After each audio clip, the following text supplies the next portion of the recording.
মামুনুলের আচরণ মোটেও ইসলাম সম্মত নয় বলছেন ইসলামী চিন্তাবিদরা। ভাস্কর্য বিতর্কেও মাঠে নেই আওয়ামী লীগের তরুণ নেতারা।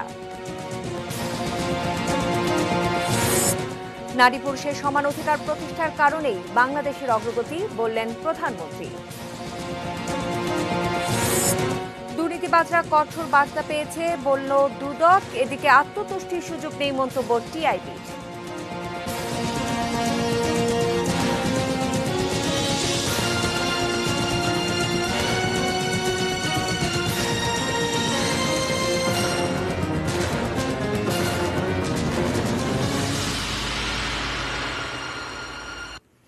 দেখছেন এটিএন নিউজ। 3টা নিউজ আওয়ারে আপনাদের সঙ্গে রয়েছি আমি শ্রাবণী জলি। শুনছিলেন সংবাদ শিরোনামগুলো। VSL Angle Channel HB VSL Bikrampur steel limited. এবারে বিস্তারিত। হেফাজতের নামে যারা ধর্মীয় উস্কানি দেন, কথায় কথায় যাদের ধর্মীয় অনুভূতিতে আঘাত লাগে, তাদের আচরণ কতটা ইসলাম সম্মত?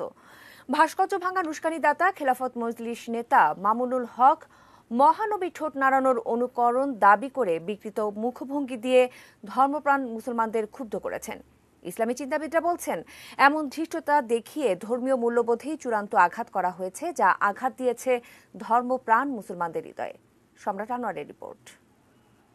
ধর্মের অবমাননা বিভিন্ন সময়ে এ নিয়ে নানা দেশে হয়েছে বিক্ষোভ আন্দোলন, এখনো চলছে।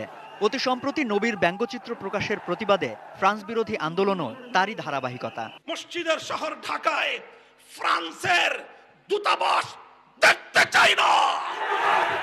কোন গোষ্ঠীর ধর্মীয় বিশ্বাসকে অসম্মান করে এমন কিছু করাই যদি ধর্মীয় অনুভূতিতে আঘাত, সেই ধর্মের প্রতি অবমাননা করা হয়, তবে বাংলাদেশে তা চলছে নিয়মিত। কেননা দেশের সংবিধানে সব ধর্মের সমান স্বাধীনতা এবং সমমর্যাদা নিশ্চিত করার কথা থাকলেও তা যে বাস্তবায়িত হচ্ছে না, তার প্রমাণ ছবিতেই দেখুন। এই মূর্তি সংস্কৃতিকে রুখে দেওয়ার জন্য গোটা বাংলাদেশ ব্যাপী তাওহীদি জনতা আবার শাপলা চত্বরে যাবে। তীব্র বিশ্বাস নিয়েই এমন বিশাল জমায়েত, ব্যাপক উপস্থিতি, আর ধর্মের দোহাই দিয়ে তাদের ভুল পথে চালিত করতে কোমল মনে সাম্প্রদায়িকতার বিষ বৃক্ষরোপণে সচেষ্ট সুযোগ সন্ধানীরা। ধর্ম ব্যবসায়ীদের হাত থেকে রক্ষা পাননি ইসলামের শেষ নবী ও রাসূল হযরত মুহাম্মদ সাল্লাল্লাহু আলাইহি ওয়াসাল্লাম। নবীজি কিভাবে ঠোঁট নাড়তেন আমি দেখাই আপনাদেরকে।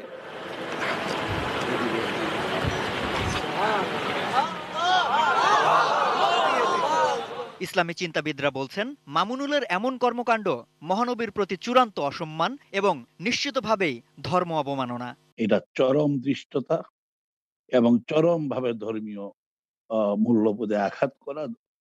এটা রাসূল সাল্লাল্লাহু আলাইহি ওয়াসাল্লামের অবমাননা। অবশ্যই এটা ধর্মীয় অবমাননা। ওনারা ধর্ম খুব ভালো করে বিশ্লেষণ করতে পারে, কিন্তু সেই বিশ্লেষণী শক্তিটা তারা একটা নির্দিষ্ট জায়গায় ব্যবহার করার চেষ্টা করছে। সেটা হচ্ছে রাজনীতিতে তারা ফায়দা লুটার জন্য ধর্মটাকে ব্যবহার করছে। শান্তির ধর্মে যেখানে ফিতনা, ঘৃণা, মিথ্যার স্থানই নেই, সেখানে ধর্মের ধ্বজাধারীদের শরীরী ভাষায় ছিটকে বেরোচ্ছে অহংকার, বিদ্বেষ। এমন সুযোগ সন্ধানীদের ব্যাপারে সতর্ক থাকার আহ্বান ইসলামী চিন্তাবিদদের। ভাস্কর্যের নামে মূর্তি স্থাপন করতে দেওয়া হবে না। তথাকথিত আল্লামার মোল্লারা এরা ইসলামের ধারক বাহক নয়, এরা ইসলাম প্র্যাকটিস করেন না। তাদের বক্তৃতার সময় যে বডি ল্যাঙ্গুয়েজ, যে ঔদ্ধত্যপূর্ণ কথাবার্তা, মানুষকে অসম্মান করে, এগুলা তো মুসলমান কেন, আমার তো মনে হয় কোনো মানুষই করতে পারে না। বাবুনগরীদের দেখানো, মমিনুল হকদের দেখানো ইসলাম, এটাকে মনে করি ইসলাম, তাহলে আমরা মারাত্মক ভুল করব। সমুচিত বার্তা দেওয়ার মতো তাওহীদি জনতা বেঁচে আছে না মরে গেছে? সম্রাট আনোয়ার, এটিএন নিউজ, ঢাকা। বঙ্গবন্ধুর ভাস্কর্য নিয়ে সাম্প্রদায়িক গোষ্ঠীর বিরোধিতার পর রাজপথে আওয়ামী লীগের প্রতিবাদ জানাতে সময় লেগেছে 22 দিন। দলে এত তরুণ নেতা, মন্ত্রী আর এমপি। জাতি জনকের অবমাননার পরও 2-1 জন ছাড়া অনেকটাই নির্লিপ্তই থেকেছেন বাকিরা, যেন গা বাঁচিয়ে চলা। আরো জানাচ্ছেন মহসিন কবির। বঙ্গবন্ধুর ভাস্কর্য নিয়ে উগ্র ধর্মান্ধ গোষ্ঠীর বিরোধিতা শুরু থেকে চুপ ছিল আওয়ামী লীগ। কুষ্টিয়ায় ভাস্কর্য ভাঙচুরের ঘটনার পর রোববার প্রথম রাজপথে নামে দলটির সহযোগী সংগঠনগুলো। এসব কর্মসূচিতে সংসদ সদস্যদের মধ্যে শুধুমাত্র দেখা মেলে নিক্সন চৌধুরীর। যেখানে এই মৌলবাদ পাবো, সেখানেই আমরা এর তাদের প্রতিহত করব।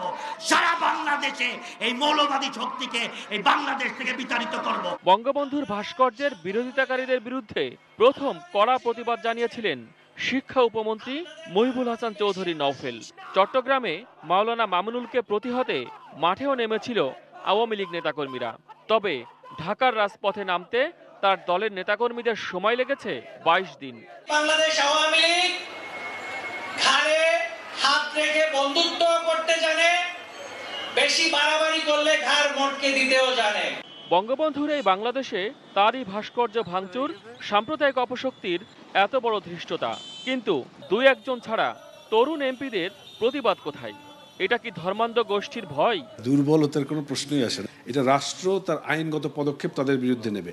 আমরা শুধু আওয়ামী লীগ সহ দলীয় অঙ্গ সংগঠনে যারা আছে এরা রাস্তায় এটার প্রতিবাদ জানিয়েছে, শান্তিপূর্ণ প্রতিবাদ জানিয়েছে। আমাদের দলীয় প্রধান থেকে এই ধরনের নির্দেশনা ছিল যে শান্তিপূর্ণ বিক্ষোভ সমাবেশ না। আমরা কিন্তু আমাদের এলাকাতে অবস্থান করে কিন্তু আমরা একটি শান্তিপূর্ণ যেন অবস্থান থাকে সেভাবে কিন্তু আমরা প্রথম থেকেই কিন্তু সোচ্চার ছিলাম, এবং ঢাকা কেন্দ্রিক যারা কেন্দ্রীয় নেতৃবৃন্দ আছে তারা বলেছেন যদি পরিস্থিতি তারা এমন সৃষ্টি করে যে এই শান্তিপূর্ণ বিক্ষোভ সমাবেশে তাদেরকে শান্ত করা যাচ্ছে না, তাহলে আওয়ামী লীগ জানে যে সমস্ত যুদ্ধ অপরাধের ভূত কিভাবে ছাড়াতে হয় সেই ব্যবস্থা আওয়ামী লীগের জানা আছে। গত মাসেই আওয়ামী লীগের বেশ কয়েকটি সহযোগী সংগঠনের পূর্ণাঙ্গ কমিটি ঘোষণা হয়েছে। শুধুমাত্র যুবলীগেই ছিল 2000-এর বেশি পদ প্রত্যাশী।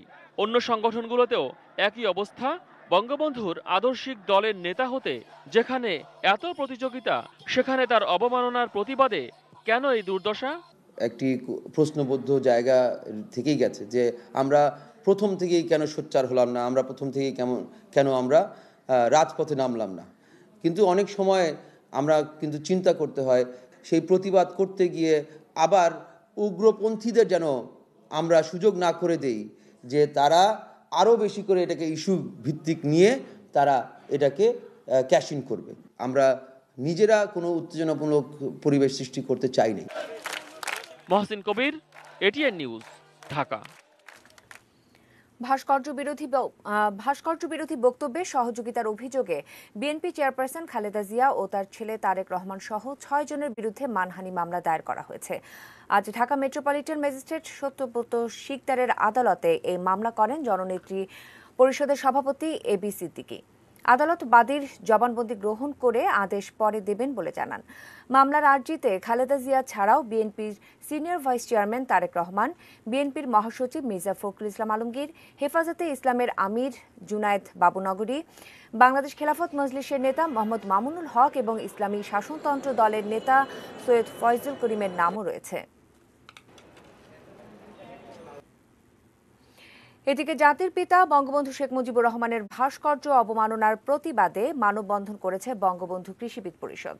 সকালে খামারবাড়িতে মানববন্ধনে প্রধান অতিথি হিসেবে উপস্থিত ছিলেন বঙ্গবন্ধু কৃষিবিদ পরিষদের মহাসচিব আফম বাহাউদ্দিন নাসিম। এ সময় তিনি বলেন, দেশে মৌলবাদী সাম্প্রদায়িক অপশক্তি বেড়েছে, তাদের প্রতিহত করতে প্রয়োজনে রাজপথে নামতে হবে। বাংলাদেশকে বিশ্বের কাছে বিতর্কিত করতে কিছু গোষ্ঠী দেশে এমন অরাজকতার সৃষ্টি করছে বলেও অভিযোগ করেন তিনি। যারা জাতির পিতার অবমাননাকারী তাদের দৃষ্টান্তমূলক শাস্তির দাবি জানানো হয় এই মানববন্ধন থেকে। এই মানববন্ধনে বঙ্গবন্ধু কৃষি বিশ্ববিদ্যালয়ের শিক্ষক ও বিশিষ্টজনেরা উপস্থিত ছিলেন।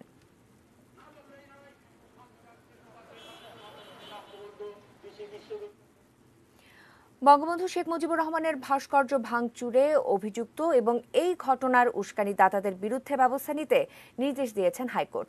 জানবো এই নিয়ে সাধারণ মানুষ কি ভাবছেন।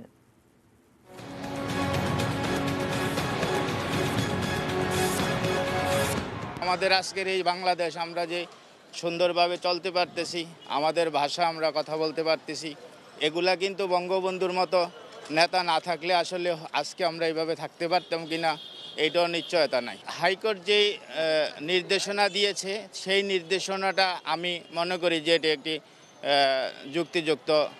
আমার কথা হলো জাতির জনক বঙ্গবন্ধু শেখ মুজিবুর রহমান আমাদের বাংলাদেশ স্বাধীন করেছে এবং স্বাধীনতার পক্ষে তিনি কাজ করেছেন, এবং আমাদের দেশে যারা মুক্তিযুদ্ধ আছেন তারাও স্বাধীনতার জন্য কাজ করেছেন। এখন যারা কিছু কিছু হুজুর আছে তারা বাংলাদেশে অশান্তি সৃষ্টি করার জন্য এই ভাস্কর্যগুলোও ভেঙে ফেলেছে।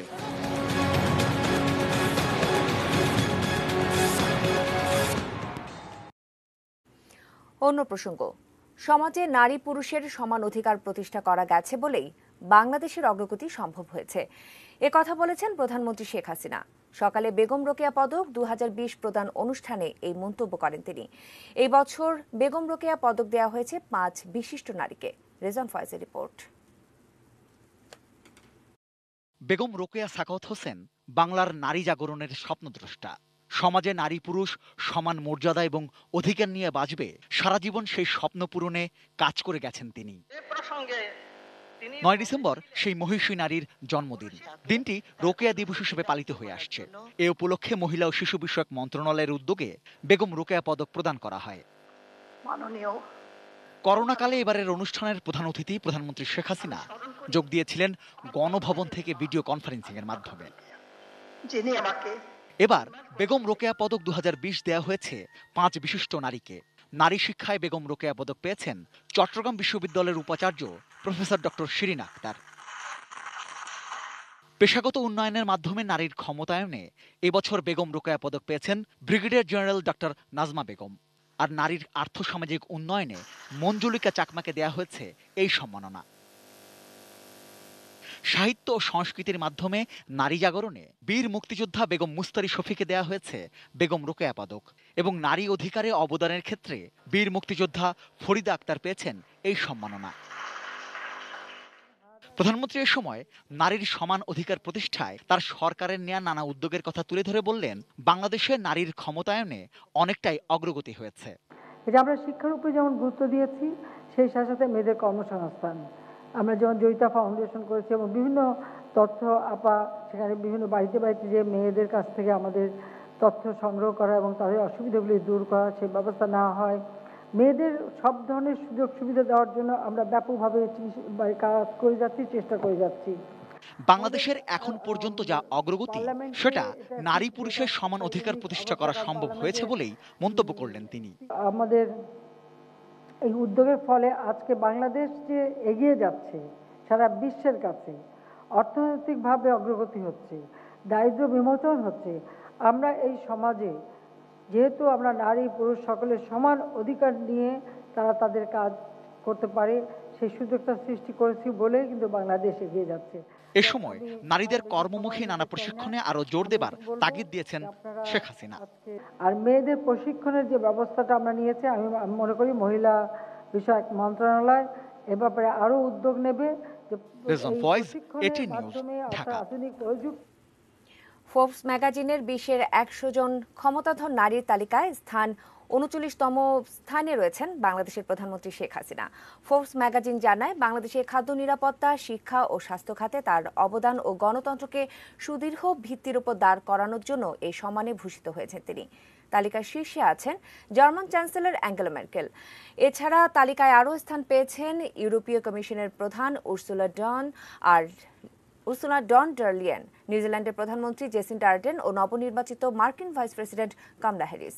এর আগেও ফোর্বসের 100 শক্তিধর নারীদের তালিকায় স্থান পেয়েছেন বাংলাদেশের প্রধানমন্ত্রী শেখ হাসিনা।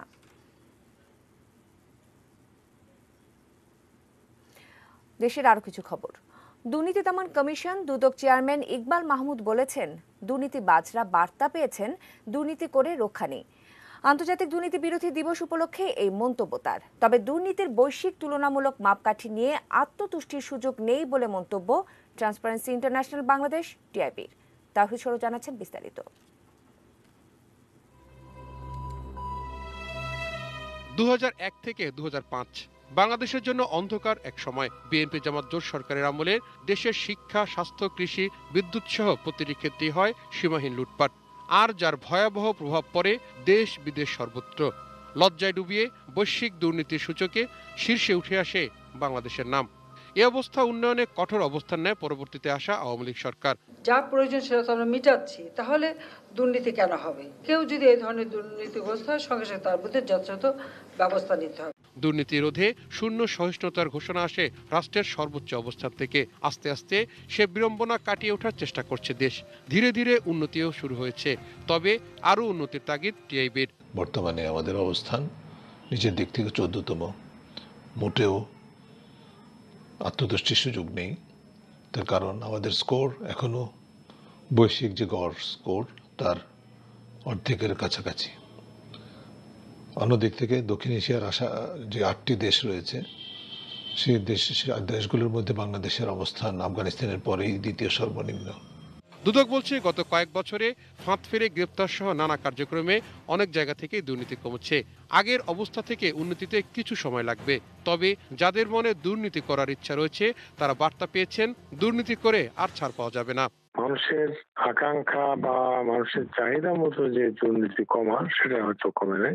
দুর্নীতি কমার ক্ষেত্রে যে সকল পদক্ষেপ নেওয়া হয়েছে তাতে বার্তা জনগণের কাছে পৌঁছেছে। দুর্নীতি যা করতে যায় বা যা করছে, দুর্নীতি করলে আসলে কোনো না কোনো এক সময় তারা পড়তে হবে, আইনের কাছে আসতে হবে। জাতিসংঘ 2003 সাল থেকে সারা বিশ্বে 9 ডিসেম্বরকে আন্তর্জাতিক দুর্নীতি বিরোধী দিবস হিসেবে ঘোষণা দেয়। United Nations convention against corruption বা আনকাক সদস্য রাষ্ট্র হিসেবে দুর্নীতি দমন কমিশন দুদক 2007 সাল থেকে এই দিবসটি পালন শুরু করে। Towhid Sourav, ATN news, Dhaka. এরই সাথে সময় হলো বায়জিৎ স্টিল বিরতি নেবার, ফিরে এসে আরো দেখাচ্ছে।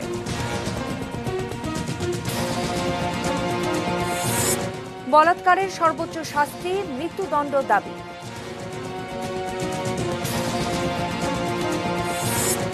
বাধা এলেও অবৈধ দখল উচ্ছেদ হবে বললেন মেয়র তাপস।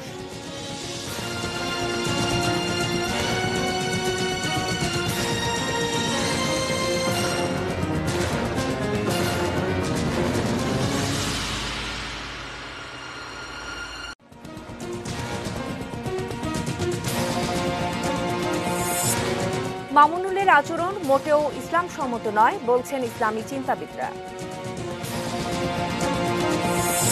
ভাস্কর্য বিতর্কেও মাঠে নেই আওয়ামী লীগের তরুণ নেতারা। নারী পুরুষের সমান অধিকার প্রতিষ্ঠার কারণেই বাংলাদেশের অগ্রগতি বললেন প্রধানমন্ত্রী। দুর্নীতিবাজরা কঠোর বার্তা পেয়েছে মন্তব্য দুদকের। এদিকে আত্মতুষ্টির সুযোগ নেই টিআইবি।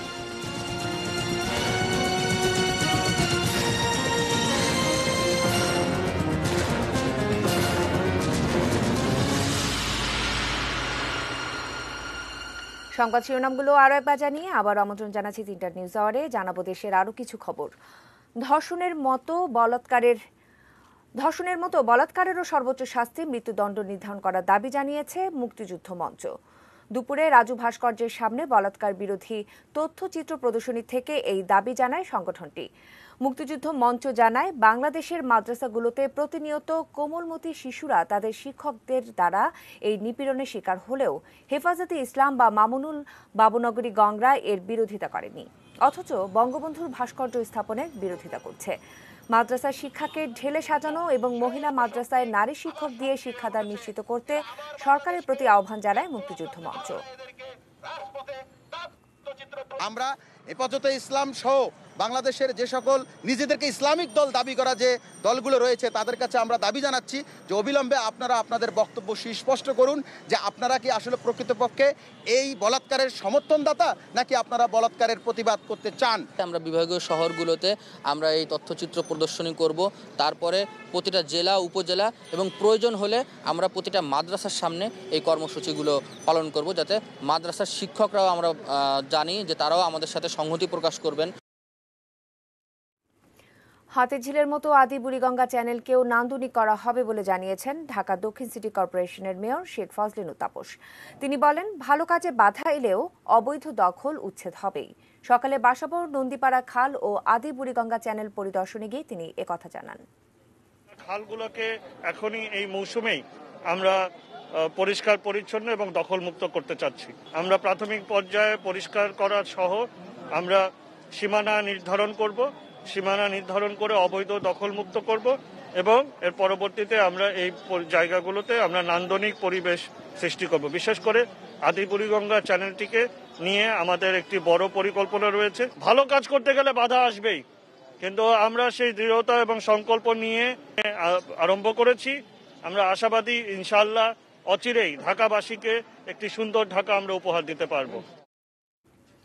রাজধানীর ফুলবাড়িয়াতে ঢাকা দক্ষিণ সিটির উদ্যোগে চলছে অবৈধ স্থাপনা উচ্ছেদ। সেখানে আছেন আমাদের সহকর্মী আমিনুল ইসলাম, সরাসরি যোগ দিচ্ছি তার সঙ্গে। আমিনুল, আপনি আছেন সেখানে সকাল থেকেই, আর আমরা জানি যে দ্বিতীয় দফায় এই উচ্ছেদ অভিযান হচ্ছে। গতকালকের মতো আজকেও কি অবৈধ দখলদারদের সাথে কোনো বাকবিতণ্ডা হয়েছে কিনা, আর কি অবস্থা সেখানে জানাবেন?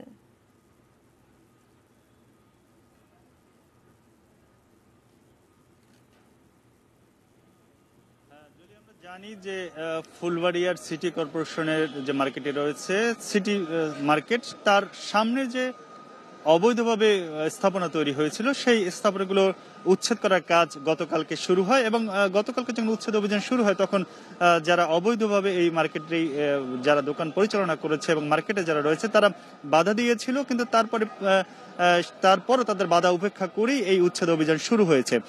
গতকাল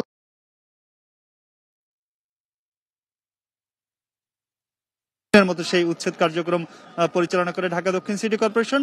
আজকে দুপুর 12টার পর এই উচ্ছেদ কার্যক্রম শুরু হয় এবং আজকেও এখন পর্যন্ত বেশ কয়েকটি দোকান যে অবৈধ রয়েছে, যেগুলো অবৈধ জায়গাতে ছিল, সেগুলোকে ভেঙে ফেলা হয়েছে। অর্থাৎ আমরা কথা বলেছিলাম আজকের যে উচ্ছেদ অভিযান পরিচালনা করছেন নির্বাহী ম্যাজিস্ট্রেট ইরফান আহমেদ, তিনি বলেছেন যে ম্যাপ তাদের রয়েছে, এই মার্কেটের যে ম্যাপ রয়েছে তার যে বাহিরে যে দোকানগুলো রয়েছে সেটি সবগুলো দোকানই তারা ভেঙে ফেলবে, তাতে সেটি যে কদিনে শেষ হবে সেই কদিনই এই উচ্ছেদ অভিযান পরিচালনা করা হবে। তবে সবচেয়ে মজার তথ্য হচ্ছে এই মার্কেটে যতগুলো দোকানের করার জন্য জায়গা বরাদ্দ ছিল তার চেয়ে আসলে অবৈধ দোকান বেশি গড়ে উঠেছে। 513টি বৈধ দোকান রয়েছে আর বিপরীতে অবৈধ স্থাপনা তৈরি হয়েছে 911টি। এর কারণটি হচ্ছে আসলে যে জায়গাগুলো পার্কিং এ রাখার কথা, পার্কিং করা হয়েছিল মার্কেটের জন্য, সেটি পুরোপুরি মার্কেট হয়ে গিয়েছে।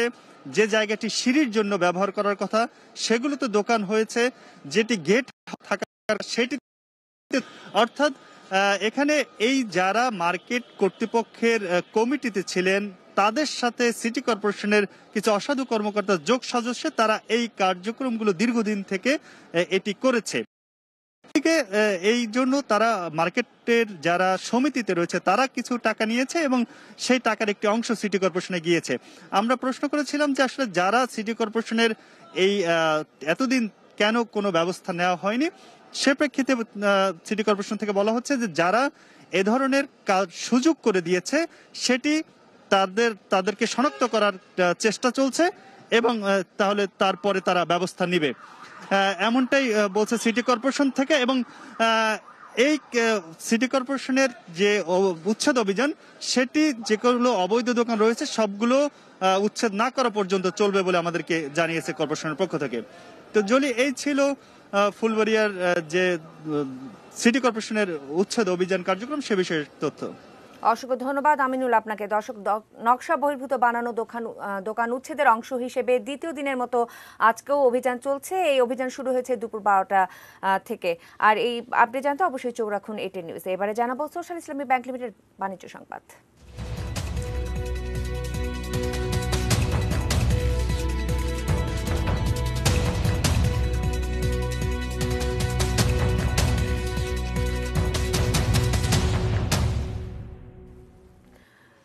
কার্বন নিঃসরণ কমিয়ে আনতে নিজেদের তৈরি হাইড্রোজেন চালিত মিরাই গাড়িতে নতুন প্রযুক্তি ব্যবহারের সিদ্ধান্ত নিয়েছে জাপানের গাড়ি নির্মাতা প্রতিষ্ঠান টয়োটা। এই গাড়ি আগের থেকে আরও 30% কম কার্বন নিঃসরণ করবে। ভবিষ্যতে হাইড্রোজেন চালিত গাড়ির ব্যবহারে মিরাই বড় ধরনের পরিবর্তন আনবে বলে দাবি টয়োটার। নতুন প্রযুক্তি ব্যবহারের পর গাড়িটির দাম পড়বে 50 লাখ জাপানি ইয়েন। করোনার কারণে চলতি বছরের শুরু থেকে সেপ্টেম্বর পর্যন্ত টয়োটা মাত্র 11,100 গাড়ি বিক্রি করতে পেরেছে। তাই মিরাই গাড়ির বাজার চাঙ্গা করতে উন্নত প্রযুক্তির মিরাই গাড়ি বাজারে আনার সিদ্ধান্ত নিয়েছে টয়োটা।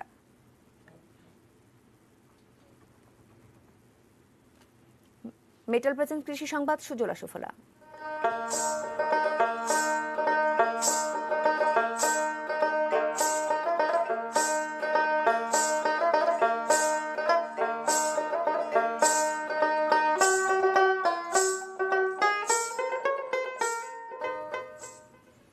ভোলায় দিন দিন বাড়ছে ব্ল্যাকবেরি জাতের তরমুজের চাষ।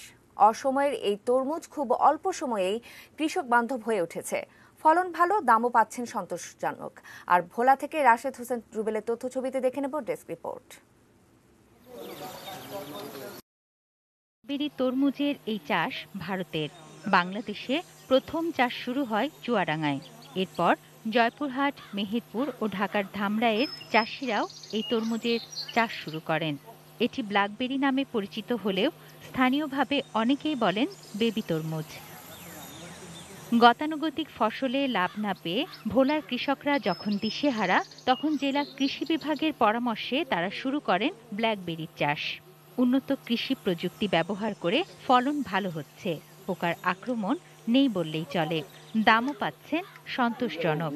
অনেক কৃষকই প্রতিত জমিতে শুরু করেছেন বেবি তরমুজের চাষ। আমরা এই তরমুজ কোনো সময় দেখিনি, খাইতেও খুব মিষ্টি। স্যারেরা আমার কইছে, আমাকে কইছে, আমরা করতাম চাইনি, কইছে করে দেখেন, তা আমরা হিসেবে করছি দেখছি ভালো, ইনশাল্লাহ ভালো হয়েছে। আমরাও এখন দেখিয়া আমরাও আশা করি সামনের দিকে করবো। কৃষকদের আগ্রহের কথা বিবেচনা করে চলতি বছর পল্লী কর্মসহায়ক ফাউন্ডেশনের সহযোগিতায় ভোলা সহ বিভিন্ন উপজেলায় ৬০ জন কৃষককে বেবি তরমুজের প্রয়োজনীয় বীজ, প্রশিক্ষণ সহ নানা উপকরণ দিয়ে সহযোগিতা করা হচ্ছে। আগামীতেও নতুন জাতের এ তরমুজের চাষ আরও বাড়বে বলে আশা করছে কৃষি বিভাগ।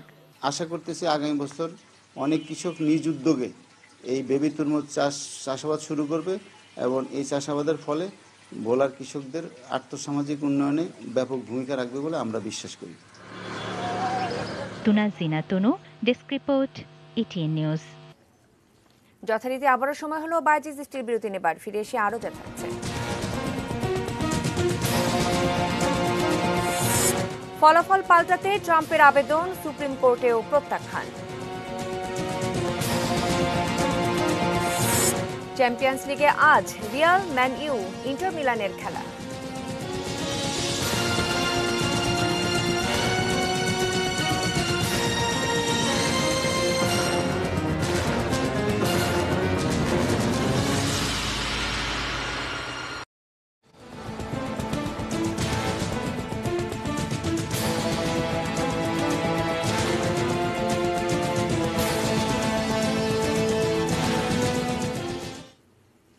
আবারও আমন্ত্রণ ৩টা নিউজ আওয়ারে। জানাবো একটি শোক সংবাদ।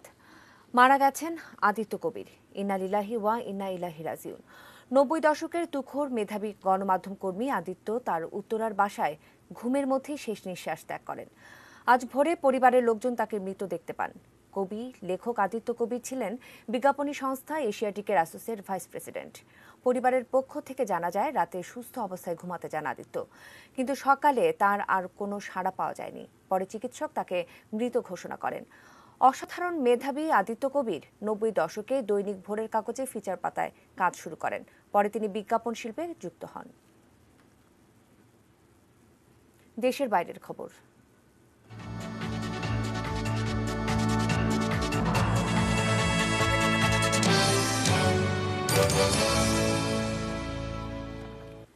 মার্কিন প্রেসিডেন্ট নির্বাচনে পেনসিলভেনিয়া অঙ্গরাজ্যে ভোটের ফলাফল পাল্টাতে রিপাবলিকানদের আবেদন প্রত্যাখ্যান করেছে দেশটির সুপ্রিম কোর্ট। সুপ্রিম কোর্টের ৯ বিচারকের মধ্যে ৬ জন আবেদনটির বিপক্ষে অবস্থান নেন আর ৩ জন পক্ষে অবস্থান নেন। সুপ্রিম কোর্টে বিদায়ী প্রেসিডেন্ট ট্রাম্পের মনোনীত ৩ জন বিচারক থাকা সত্ত্বেও পেনসিলভেনিয়ায় ভোটের ফলাফল পাল্টানোর আইনি লড়াইয়ে হেরে গেলেন ট্রাম্প। এর মধ্যেই জো বাইডেনের জয়কে সমর্থন দিয়েছেন পেনসিলভেনিয়ার গভর্নর টম উলফ। বাইডেনের পক্ষে ভোট দিতে ১৪ ডিসেম্বর একসঙ্গে বসবেন ইলেকটোরাল কলেজে অঙ্গরাজ্যটির প্রতিনিধিত্বকারী ২০ সদস্য। নভেম্বর ৩-এর প্রেসিডেন্ট নির্বাচনে বাইডেনের জয়ের পর থেকেই নির্বাচনে কারচুপির অভিযোগে আইনি লড়াই চালিয়ে যাচ্ছেন ট্রাম্প। তবে ইতিমধ্যেই ভোটের ফলাফল পাল্টাতে তার বেশ কয়েকটি আবেদন প্রত্যাখ্যাত হয়েছে। জানাবো খেলার খবর।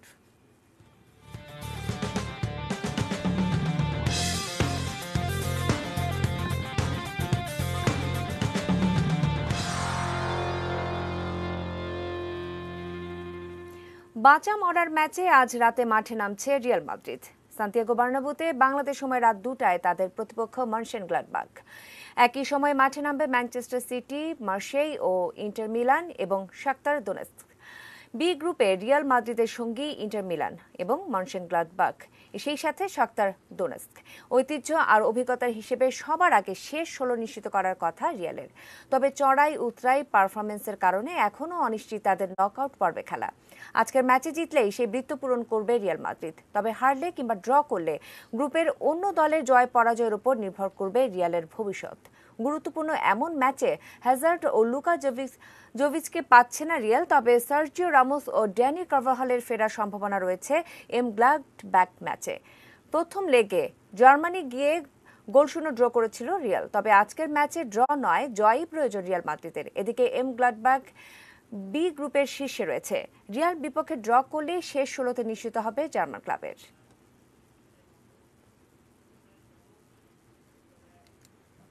খেলার খবর জানিয়ে শেষ করবো 3টা নিউজ। তবে তার আগে শিরোনামগুলো জানিয়ে দিচ্ছি আরো একবার।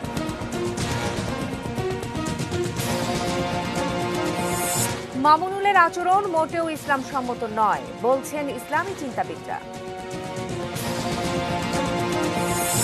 ভাস্কর্য বিতর্কেও মাঠে নেই আওয়ামী লীগের তরুণ নেতারা।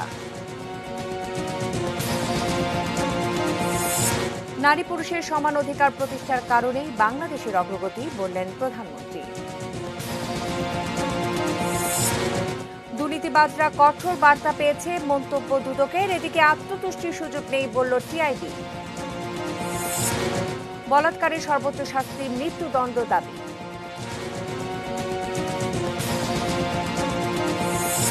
বাধা এলেও অবৈধ দখল উচ্ছেদ হবেই, বলেছেন মেয়র তাপস। ফলাফল পাল্টাতে ট্রাম্পের আবেদন সুপ্রিম কোর্টেও প্রত্যাখ্যান।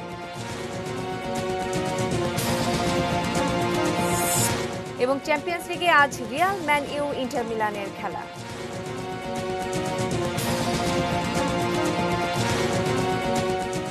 এই ছিল 3টা নিউজ। সঙ্গে থাকুন, দেখতে থাকুন এটিএন নিউজ। আর এটিএন নিউজের ব্রেকিং নিউজ আপনার মোবাইলে পেতে টাইপ করুন STARTSN এবং পাঠিয়ে দিন 5959 এই নম্বরে। ধন্যবাদ।